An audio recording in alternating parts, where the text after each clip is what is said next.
네, 오늘도 우리를 향하신 하나님의 계획하심이 오늘 이 예배를 통해서 우리에게 이루어질 줄로 믿습니다. 하나님은 우리를 사랑하십니다. 아멘. 우리 옆에 계신 분 바라보시면서 하나님께서는 성도님을 사랑하십니다. 자, 나도 손가락으로 하트 모양을 하시고 성도님을 사랑합니다. 축복합니다. 아멘. 우리가 지난 시간에 사도 바울이 안디옥 교회를 통해서 바나바와 함께 제1차 전도 여행을 떠났던 것을 우리가 지도를 통해서 보았습니다. 이제 지금 오늘 말씀에 지금 바보에서 버가를 지나서 비시디아 안디옥에 이제 사도 바울이 머무르게 됐습니다. 버가에 도착했을 때 요한이라고 하는 함께 안디옥 교회에서 동행했던 제자가 바나바와 사울 일행을 배신하고 예루살렘으로 돌아가게 됐습니다. 그리고 그들은 버가에서 그 배신의 아픔을 뒤로하고 비시디아 안디옥에 이르러 그들이 안식일에 해당에 들어갔습니다. 바울 일행은 기나긴 그런 여행과 그리고 그런 음식의 다름 또 물의 다름 이러한 것들의 다름을 통해서 바울 일행이 풍토병을 심하게 앓고 있었다라고 그렇게 이야기를 합니다. 또 요한에 함께 동행했던 동역자가 배신함으로 말미암아 극한 배신감에 마음이 힘들었을 것입니다. 그리고 배를 타고 또 육로로 걸어서 저 먼 거리를 계속해서 여행을 했기 때문에 그들은 육체적으로도 매우 지치고 힘들어 있는 그런 상태에 있었습니다. 그럼에도 불구하고 그들이 비시디아 안디옥에 도착해서 안식일에 정신적으로, 환경적으로, 육체적으로 너무나도 힘든 그런 고통 중에 있었지만은 그들은 안식일에 어디를 찾았습니까? 안식일에 오늘 말씀에 15절에 그들은 해당을 찾았습니다. 과연 이 15절의 말씀을 묵상하면서 나에게, 우리들에게 지금 바나바와 사울의 일행이 당하고 있는 내적인, 외적인, 또 육체적인, 정신적인, 환경적인 그 엄청난 고통과 힘든 가운데 있는 상황이라면 과연 나는 주일날 교회를 찾아서 예배를 드릴 수 있었을까? 여러분이 이 사울과 바나바 일행처럼 모든 고통 가운데 처해 있다면 여러분은 어떻게 했을 것 같습니까? 주일날, 안식일날 교회, 해당을 찾아서 하나님 앞에 예배할 수 있었을까요? 내가 이런 상황이라면 나는 과연 주일날 교회를 찾아 하나님 앞에 예배할 수 있었을까? 한번 깊이 우리 자신을 되돌아봐야 할 것입니다. 왜 바울 일행이 이 힘든 상황 속에서도 안식일에 해당을 찾았을까요?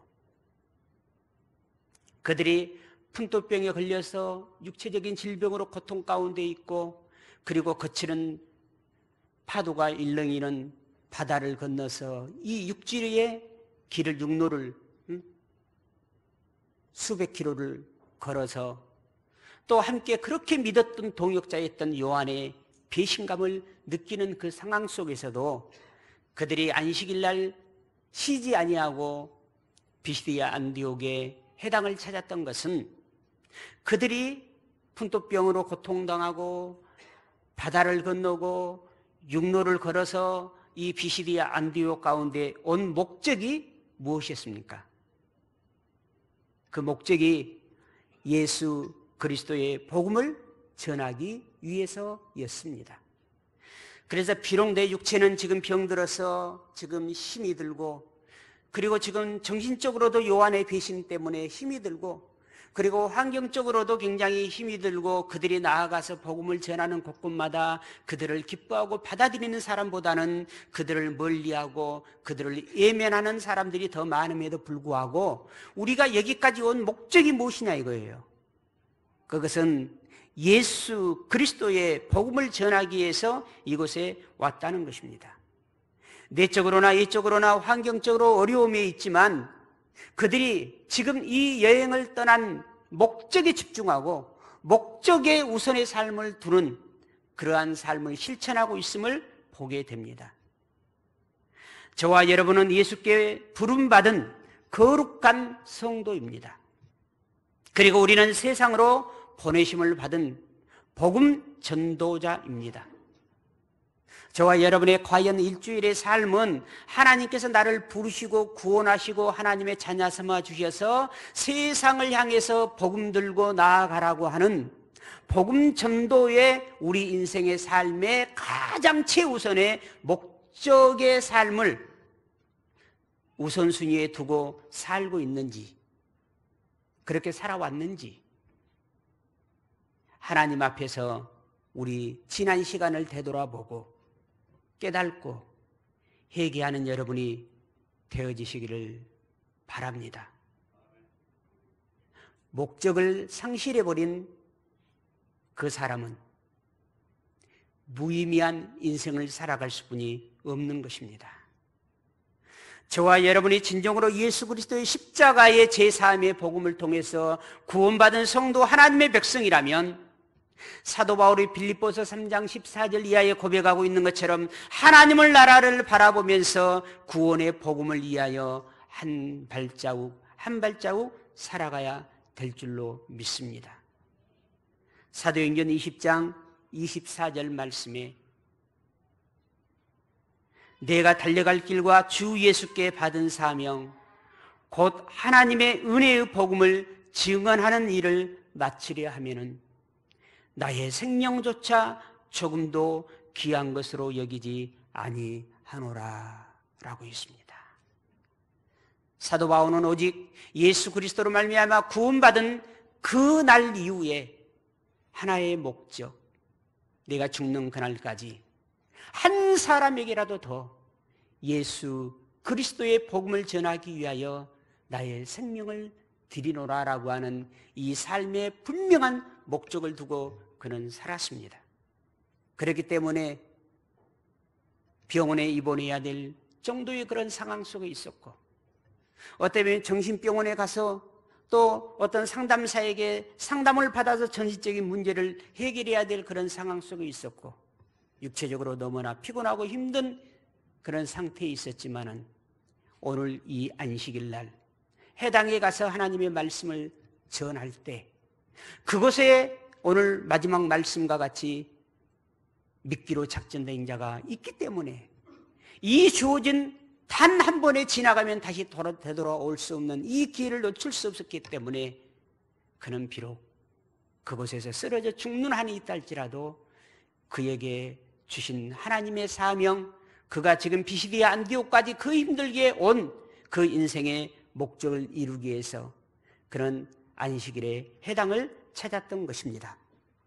그렇게 했더니 15절 말씀에 율법과 선지자의 글을 읽은 후에 해당 장들이 사람을 보내어 물어 이르되 형제들아, 여기서 형제들아 라고 하는 이 말은 지금 바나바와 사울을 가리켜 지금 한 말입니다.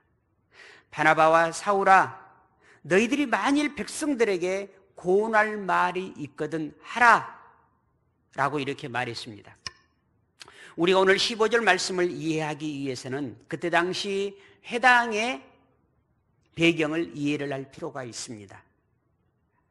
오늘날도 이렇게 말씀을 이렇게 전하는 강당과 회중석이 이렇게 분리가 되어 있는 것과 같이 그때 당시 회당도 한 공간이 두 그룹으로 분류가 되어 있었습니다.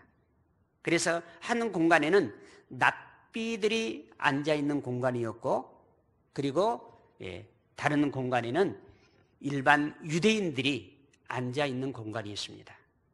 그래서 이 납비들이 앉아있는 공간은 납비들만이 그곳에 앉아있을 수 있었고, 그리고 그 납비들만이 앉아있는 이 공간에 있는 사람들은 그 유대인들을 향해서 하나님의 말씀과 그리고 백성들에게 권할 말을 할 수 있는 기회를 얻을 수 있었습니다.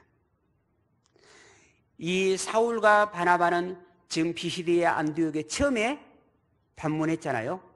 그리고 모든 사람들의 얼굴을 아는 사람은 한 사람도 없습니다. 그러나 그들은 스스로 자기 정체성을 가지고 있었죠. 바나바는 전통 유대인이었습니다. 그리고 그는 말씀을 가르치는 자였습니다. 사울도 어떻습니까? 바리새인 중에 바리새인이요. 그리고 그는 최고의 율법 학자인 가말리엘에게서 율법을 배운 사람이었습니다. 그러니까 스스로 들어와서 나는 어디에 앉아야 된다? 나는 납비석에 앉아서 하나님께서 오늘 주시는 말씀을 백성들에게 전할 그런 위치에 있다는 스스로 자기의 정체성을 가져요. 정체성. 사랑하는 성도 여러분, 하나님이 여러분을 부르시고 세우면서 에베소서 4장 11절 12절 말씀과 같이 우리들에게 각각 자기의 직분을 주셨어요. 직무를 주셨어요. 그래서 어떤 사람은 사도도, 어떤 사람은 선지자로, 어떤 사람은 목사와 교사로, 어떤 사람은 봉사하는 자로 하나님이 세우셨단 말이에요. 항상 어느 위치에 어느 삶이 있든지 자기 정체성을 가져야 돼요. 여러분, 목자는 목자로서의 정체성을 가져야 돼요. 반목회자는 반목회자로서의 정체성을 가져야 돼요. 만약에 사울과 바나바가 나는 이곳에 처음 왔고 아는 사람도 한 사람도 없는데 내가 저 납비석에 어떻게 앉을 수 있겠느냐라고 생각해서 납비석에 앉지 아니하고 일반 유대인들이 앉아있는 자리에 앉아 있었더라면 오늘 하나님의 말씀을 전할 수 있는 기회를 얻을 수 없었겠죠. 그러나 내가 누구인가? 내가 왜 하나님께로부터 보내심을 받았는가? 내 위치가, 영적인 위치가 어디인가? 내가 무엇을 해야 되는 사람인가를 그들은 확실히 알고 그곳에 그들은 집중하고 살았기 때문에 체면불구하고 아는 사람 한 사람도 없음에도 불구하고 그들은 당당하게 납비석에 앉아 있었고, 납비석에 앉아 있는 그들을 바라본 해당장이 그 바나바와 사울에게 백성들에게 할 말이 있으면 너희들이 깨달은 말, 뭐 은혜 받은 말 이런 말이 있으면 전하라라고 하는 그런 기회를 얻게 된 것입니다. 내가 누구인가? 내가 하나님께서 어떻게 나를 세우시고 어떻게 나를 통해서 역사하실 것인가라고 하는 분명한 자기의 사명과 정체성을 아는 자는 하나님이 그에게 기회를 주시고, 아멘, 하나님이 그를 사용하셔서 하나님의 계획하신 일들을 이루어 가신다라고 하는 사실을 여러분 마음속에 새기시기를 바랍니다. 이제 이 기회를 얻은 사울이 많은 사람들이 모여있는, 그리고 많은 납비들이 모여있는 그 비시디아 안디옥 회당에서 당당하게 이제 말씀을 전합니다. 그래서 시작의 말씀, 당신과 우리들은 똑같은 유대인들입니다. 그래서 우리 조상들이다 라고 하는 표현을 씁니다. 나와 당신들은 똑같은 유대인들입니다. 그러면서 모세의 출애굽 사건에서부터 시작해서 이스라엘 역사들을 통해서 약속하신 그 메시아가 예수 그리스도다라고 하는 것을 증언을 합니다. 오늘 말씀의 23절에서 25절, 하나님이 약속하신 대로 이 사람의 후손에게 이스라엘을 위하여 구주를 세우셨으니 곧 예수라. 그가 오시기에 앞서 요한이 먼저 회개의 세례를 이스라엘 모든 백성에게 전파하니라. 요한이 그 달려갈 길을 마칠 때에 말하되 너희가 나를 누구로 생각하느냐? 나는 그리스도가 아니라 내 뒤에 오시는 이가 있으니 나는 그의 신발끈을 풀기도 감당하지 못하리라 하였으니 라고 했습니다. 곧 바울은 우리들이 믿는 하나님은 신실하신 약속의 하나님이십니다. 그래서 모세에게 약속을 주시고 그 약속을 성취하시는 하나님, 그리고 사무엘 선지자를 통해서 약속을 주시고 약속을 성취하시는 우리 조상의 하나님, 그리고 사사들을 세워서 사사들을 통해서 약속하신 것을 이루시고 사울왕을 통해서 약속을 이루어 가시다가 사울왕이 약속을 배반함으로 패하심으로 다윗 왕을 세워서 그 약속을 이루신 하나님, 그리고 우리의 조상들을 통해서 우리에게 메시아를 보내겠다라고 약속하신, 우리를 구원하실 구원자를 보내겠다고 약속하신 그 하나님이 그 약속에 따라서 우리들에게 구원자를 보내셨는데 그분이 바로 예수님이십니다 라고 증언을 하고 있습니다. 그때 당시 가장 많은 사람들이, 많은 유대인들이 신뢰하고 따랐던 한 선지자가 바로 우리가 잘 알고 있는 세례 요한입니다. 우리들이 그토록 신뢰하는 세례 요한조차도 내 뒤에 오시는 이가 하나님께서 약속하신 우리의 그리스도이십니다 라고 이렇게 증언하고 있지 않습니까? 그러나 우리가 지금까지 믿고 행했던 모세의 율법을 통해서는 우리가 의롭게 되지 못했지만 우리를 위해서 십자가의 대속의 죽으심이 되시고 부활하신 예수 그리스도는 우리를 의롭게 하셨습니다. 누구든지 예수 그리스도를 믿으면 우리가 의롭게 됩니다 라고 이렇게 증언을 했습니다. 항상 진리가 선포되면요 거짓이 나오게 되어 있습니다. 그리고 진리가 선포되면 항상 악한 영은 그 진리를 감추기 위해서 거짓과 부정적인 일들을 일으키게 됩니다. 한번 따라서 하십시다. 복음이 전해지는 곳에는 부정적인 반응과 긍정적 반응이 나타납니다. 여러분이 개인적인 삶 속에서도요, 진짜 나를 이해하고 나의 생명을 이해하고 나의 가치를 이해한 말임에도 불구하고 우리들의 반응은 두 가지로 나타날 수 있어요. 만약에 이걸 하나를 주면서 이거를 가지고 어디를 가게 되면 당신이 평생 살 수 있는 돈을 그 누군가 줄 것입니다 라고 했을 때 여러분 다 그것을 긍정적으로 반응하고 내게 주십시오, 내가 그 사람에게 가겠습니다 할 것 같죠? 어때요? 그렇지 않아요. 지금 이 가치를 모르잖아요. 긍정적인 사람이 많을까요? 부정적인 반응의 사람이 많을까요? 저와 여러분이 세상을 살아오면서 정말 나를 위한 말이에요. 나를 위한 그 무엇이에요. 그런데 그것에 대한 우리의 반응이 긍정적인 것이 많았을까요? 부정적인 것이 많았을까요? 말을 안 하신 것 보니까 부정적인 것이 많았군요. 그렇게 되어져 있는 것입니다.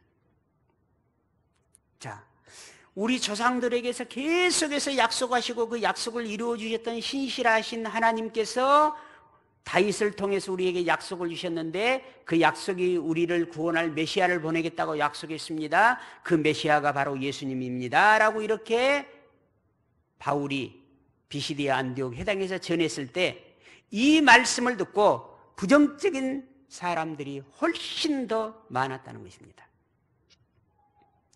그래서 오늘 41절 말씀에 일러스되 보라, 멸시하는 사람들아, 너희는 놀라고 멸망하라. 내가 너희 때를 당하여 한 일을 행할 것이니 사람이 너희에게 일러줄지라도 도무지 믿지 못할 일이라 하였느니라 하니라. 그러니까 지금 예수 그리스도께서 하나님의 약속의 말씀대로 우리의 구원자로 오셨음을 한때가 돼서 너희들에게 알려주게 될 텐데, 그때 알려주면 믿을 자가 많다, 믿지 않을 자가 많다? 믿지 않을 자가 많다. 도무지 믿지 못할 것이다. 그런데 또 부정적인 사람이 있는가 반면에 어떤 사람들이 있어요?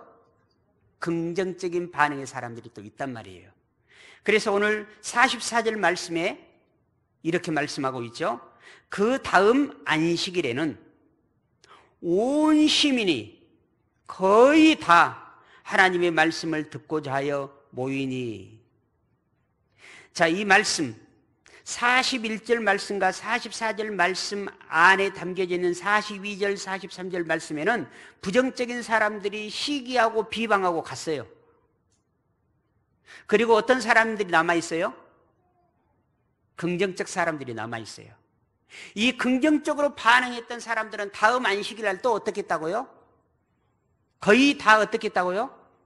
다시 또 말씀을 듣기 위해서 해당에 또 모여들었다는 것입니다. 여러분, 예수 그리스도의 이름이 있는 곳, 예수 그리스도의 복음이 있는 곳, 예수 그리스도께서 우리에게 역사하시는 은혜의 장소에 항상 머물러 있을 수 있는 여러분이 되어지기를 바랍니다. 어떤 말과 어떤 사건 때문에 그 자리에서 제함을 받아버리는 그러한 사람이 되지 않기를 위해서 여러분 기도하실 수 있기를 바랍니다. 항상 복음은 나를 위해서 주시는 건데, 또 그 어떤 사람이 여러분에게 어떤 좋은 정보를 줄 때도 누구를 위해서 주는 거예요? 나 잘 되라고 주는 건데, 나의 반응은 긍정적인 반응과 부정적인 반응이 있단 말이에요. 성령의 사람은 육체의 소욕을 쫓지 않고 성령의 소욕을 쫓기 때문에 하나님의 이 일이 선포되는 곳에는 항상 긍정적인 반응을 하게 됩니다. 악한 영에 사로잡힌 사람은요, 육체의 소욕을 따르고 성령의 소욕을 거스리고 반대하는 사람이기 때문에요, 그 사람은 하나님이 계획하시고 하나님이 우리를 위하여 이루시는 일에 대하여 항상 부정적인 자리, 떠나버리는 자리, 은혜의 자리에서 사라져버리게 됩니다. 그것을 사도 바울이 갈라디아 교회를 향해서 갈라디아서 5장에 명확하게 말씀을 하고 있습니다. 성령을 따르는 자는 성령의 일을, 육체를 따르는 자는 육체의 일을 생각하나니 성령의 일은 육체의 일을 거스리고 그리고 육체의 일은 성령의 일을 거스린다 라고 있습니다. 교회 공동체에서 공적으로 하는 일에 여러분은 따르는 자입니까? 여러분은 따르지 않는 자입니까? 여러분이 성령의 사람이라면 교회 공동체에서 공적으로 하는 일에 여러분은 함께 동역하는 자고 함께 따르는 자일 것입니다. 오늘 말씀 마지막 부분 46절에서 48절 말씀에 보게 되면 바울과 바나바가 담대히 말하여 이르되 하나님의 말씀을 마땅히 먼저 너희에게 전할 것이로되, 우리에게 먼저 하나님의 사랑과 하나님의 은혜를 받을 기회를 먼저 가졌단 말이에요. 우리가 너희가 그것을 버리고 영생을 얻기에 합당하지 않은 자로 자처하기로, 스스로 하나님이 주시는 은혜를, 하나님이 주시는 복을 스스로 버려버린단 말이에요. 자처하기로 우리가 이방인에게로 향하노라. 하나님의 복의 기회가 다른 사람에게로 넘어가 버렸단 말이에요. 주께서 이같이 우리에게 명하시되 내가 너를 이방인의 빛으로 삼아 너로 땅 끝까지 구원하게 하리라 하셨느니라 하니, 이방인들이 듣고 기뻐하여 하나님의 말씀을 찬송하며 영생을 주시기로 작정된 자는 다 믿더라 라고 있습니다. 지금 당장은 복음을 전해도 믿지 않는 것 같지만 반드시 복음은 그 안에 생명이 있기 때문에 생명이 전해지면 반드시 믿고 구원 얻을 자가 있는 것입니다. 지금 우리는 새벽기도의 하야 통삼을 진행하고 있습니다. 하야, 하나님의 말씀을 내 마음속에 새겨서 그 말씀을 통하여 내 삶이 변화되고 그 말씀을 통해서 하나님의 역사가 표적으로 나타나게 될 때 그것을 바라본 자들이 예수 그리스도를 믿게 되는 전도의 열매를 맺게 됩니다라고 하는 이런 과정이에요. 과정. 제가 한 목자에게 전화를 걸어서 물었습니다. 하야 통사함의 궁극적인 목적이 무엇일 것 같습니까? 라고 물었어요. 제가 깜짝 놀랐습니다. 제가 궁극적인 목적을 이야기하지 않았거든요. 그런데 그 목자는 그걸 보고 있었어요. 목사님, 이 하야 통삼을 통해서 궁극적으로 하나님이 우리 교회를 통해서 하려고 하는 것, 목사님을 통해서 하려고 하는 것은 전도의 열매를 맺기 위함입니다. 이렇게 이야기하더라고요. 이 하야 통삼은 여러분이 지금 말씀을 듣고 말씀의 은혜를 받고 여러분이 경건 일기를 쓰면서 여러분 훈련 받은 것 같지만 결국은 그것은 내가 은혜 받은 그 받은 은혜를 영상 메시지를 보내잖아요. 그걸 통해서 우리가 지금 이 비대면 시대에 가장 효과적인 지금 전도의 한 방법으로 그것을 지금 보내고 있는 거예요. 그리고 지금 꾸준히 이걸 보내잖아요. 꾸준히 보내면 우리나라 예색담에 몇 번 찍어? 10번 찍어? 안 넘어갈 나무 없다. 그 10번 찍어도 안 넘어가더라. 그러면 넘어질 때까지 찍어버리면 된다. 라고 하는 또 뒷이야기도 있습니다. 사랑하는 성도 여러분, 내가 말씀을 새기고 말씀을 통해서 내 삶이 변화되고 하나님의 살아계신 표적이 나타나게 될 때 그것을 바라본 자가 예수 그리스도를 믿게 되는 것입니다. 한서방 공동체가 행하는 이 하야 통삼 사도행전 이 말씀을 통해서 내가 먼저 하나님의 은혜를 받아야 생명의 씨앗이 내 속에 들어와야 그리고 그 씨앗이 심기어지는 심령의 전도의 열매가 나타나게 될 줄로 믿습니다. 여러분이 진정으로 한서방교회 공동체에 속한 한서방교회 성도라면 한서방교회에서 공적으로 하는 일에 동참하고 순종하셔야 됩니다. 그들은 바나바와 사울은 푼토병과 버가에서 요한이 배신해버릴 때 되돌아가고 싶었을 것입니다. 그러나 그들은 하나님의 인도하심에 순종했습니다. 거기에 놀라운 역사, 이제 피시디아 안디옥을 중심으로 인해서 소아시아의 7교회가 세워지기 시작합니다. 스티븐 소크린이라고 하는 사람이 자연적 전도라고 하는 책을 썼습니다. 저 자연적 전도에 스티븐 소그린이라고 하는 사람이 1000명에게 전도를 했다고 그래요. 정말 최선을 다해서 자기가 할 수 있는 최선을 다해서 1000명에게 전도를 했어요. 그런데 몇 명이 예수 믿었겠습니까? 1000명에게 소크리라는 사람이 최선을 다해서 전도를 했어요. 근데 몇 명이 예수 믿었을까요? 한번 여러분 예측해 보세요. 그냥 예측하셨어요? 몇 명? 자, 놀라십시오. 1000명에게 최선을 다해서 전도했는데 여러분 기절을 하지 마세요. 전도의 열매는 37명이었습니다. 자기가 최선을 다해서 전도를 했는데 37명. 저 전도에 대한 책을 낼 정도면 얼마나 최선을 다해서 열심히 전도했겠어요? 얼마나 여러분 낭만적이고 실망할 수뿐이 없는 그런 전도의 열매잖아요. 그런데 시간이 지났더니요, 저 37명을 통해서 2000명이 전도됐습니다. 나는 한 사람에게 복음을 전했지만, 나를 통해서 한 사람이 구원받았지만, 그 한 사람을 통해서 10명, 100명, 1000명 전도될지, 그것은 하나님이 하시는 일입니다. 우리는 씨앗을 뿌릴 뿐입니다. 열매는 누가 맺습니까? 하나님이 맺습니다. 나는 최선을 다해서 씨앗을 뿌릴 책임은 내게 있습니다. 그러나 그것을 자라게 하고 예수 그리스도를 믿고 구원받게 하는 책임은 누구에게 있다고 그랬어요, 바울이? 그것은 하나님께 있다고 그랬어요. 그러나 씨앗을 뿌리지 않으면 거기는 열매가 없습니다. 사랑하는 성도 여러분, 쇼그린이 나는 37명의 열매를 얻었지만 그 37명이 흩어져서 2,000명의 열매를 맺었던 것과 같이 바로 우리가 하나님이 내게 주신 사명을 붙잡고 정말 내가 예수 그리스도의 성령의 능력 안에서 복음을 전할 때 나로 말미암아 전해지는 생명이 있는 이 복음을 듣고 한 사람이 구원받았는데 그 한 사람이 또 구원받고 다른 사람에게 전해서 빌리그리안 목사님 같은 경우는 1억 명이 넘는 사람에게 복음을 전했고 수백만 명의 전도의 열매를 얻었잖아요. 한 사람이.